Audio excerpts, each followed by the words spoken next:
واضح جدا ان في دماغ كولر النهارده كانت حسابات كتيره جدا لماتش الهلال السوداني، فكانت حساباته قايمه على بدايه ماتش النهارده قدام فلامينجو في الماتش الثالث والرابع في كاس العالم للانديه، ان ازاي احافظ على لاعيبتي اللي كمان كام يوم يتعدوا على صوابع الايد، عندهم ماتش مهم جدا في بدايه دور وافتتاح دور المجموعات في افريقيا. بعد ما ادى مهمته بنجاح بنسبه مش قليله لحد ماتش ريال مدريد، كان شايف ان حسابات ماتش فلامينجو ما ينفعش تتحسب لوحدها، لا كان لازم يحسب معاها ماتش الهلال السوداني اللي على بعد ايام.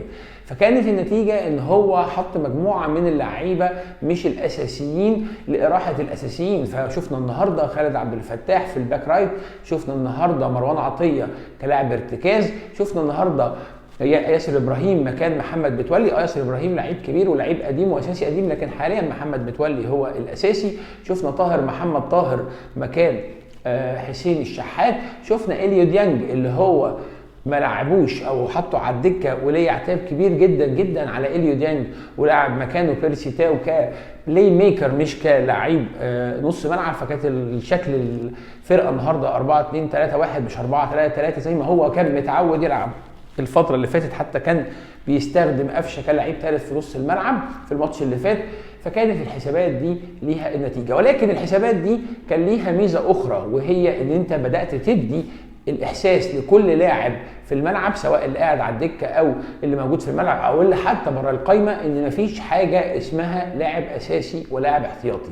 النتيجه ان انت اول 20-25 دقيقه كان الفريق الى حد كبير مش قادر يقف على رجله بالشكل المرضي لجمهور النادي الاهلي، ولكن مع الوقت بدات تاخد الثقه، او بدا اللعيبه تاخد الثقه، تتحرك بشكل احسن، يبقى ليها مردود بعد نص ساعه من بدايه الشوط الاولاني ايجابي على مرمى فلامينجو البرازيلي. وكانت النتيجه ان انت وصلت بكذا كوره وكذا هجمه، واحرزت هدف التعادل عن طريق احمد عبد القادر، ودخلت الشوط الثاني بنفس النسق وبنفس الريتم، فقدرت توصل ان انت يجي لك ضربه جزاء وللاسف يضيعها علي معلول، ويجي لك كوره يعني هدف تاني لاحمد عبد القادر، وتتقدم وتبدا تحط رجلك على ارض ثابته، ولكن خطا في التغطيه.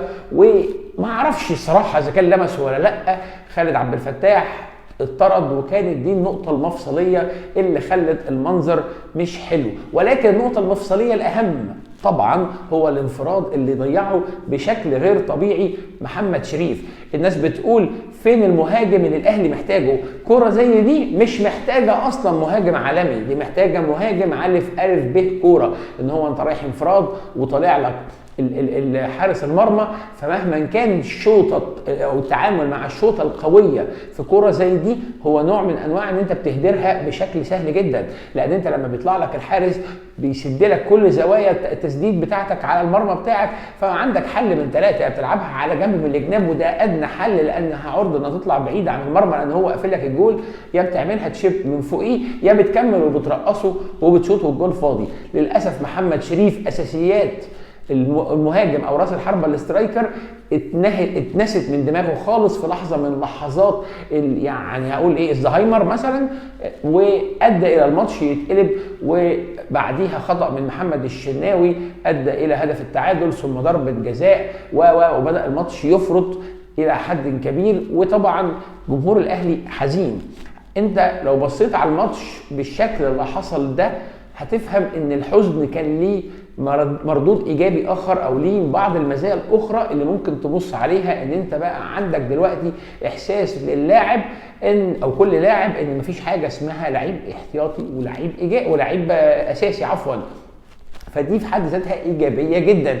اللعيبه بقى عندها جراءه. انت حتى في ماتش بالميراس يا جماعه لو نرجع بالذاكره سنتين لورا اللي كسبناه بضربات الجزاء وخدنا البرونزيه في قطر 2021، كان برضو نوع من انواع ان احنا مقفلين تماما وقافلين الملعب تماما، وفضلنا محافظين على نتيجه 0-0 لحد ما وصلنا لضربات الجزاء، وقدر ساعتها محمد الشناوي ان هو يصل بينا الى البرونزيه. بعكس النهارده محمد الشناوي اللي كان مهزوز جدا، معرفش ليه، رغم ان هو بقى له فتره ماشي بخطوات ثابته وقادر يكون رجله ثابته في الارض، لكن ولكن النهارده تحس ان هو ما كانش مظبوط، وكانت كور كتير قوي بتقع من ايده وادت في النهايه الى الخطا الثالث او خطا الهدف التعادل عفوا اللي جه منه هدف التعادل لفلامينجو. وكان نقطه فاصله في الماتش ان الفرقه فرطت ما بين العقليه اللي هي بتحاول انها ترجع وتجيب الهدف الثالث وبين انت مش قادر تقفل الماتش. ولكن ضربه الجزاء اللي جت في ايد محمد يعني هاني فرطت الماتش خالص، وخلاص انت ما قدرتش تعمل حاجه بعديها. ضربه جزاء فيها توفيق كبير جدا لفريق فلامينجو،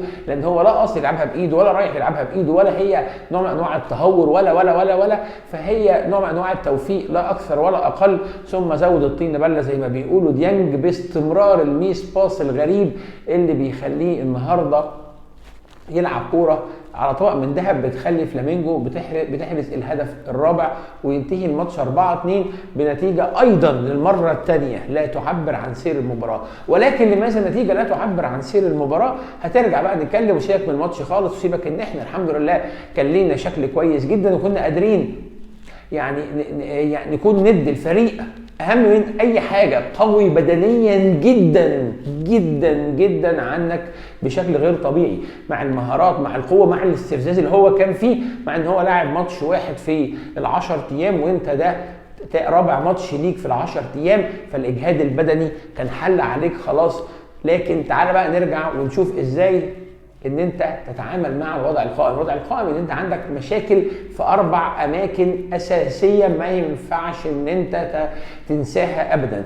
نمره 1 وبدون مبالغه هو حارس راس الحربه، اللي انت عندك مشكله كبيره جدا في راس الحربه دلوقتي، وبقى كل من يعني هب ودب بيجربوا كولر لان هو مبقاش عنده ثقه في اي حد.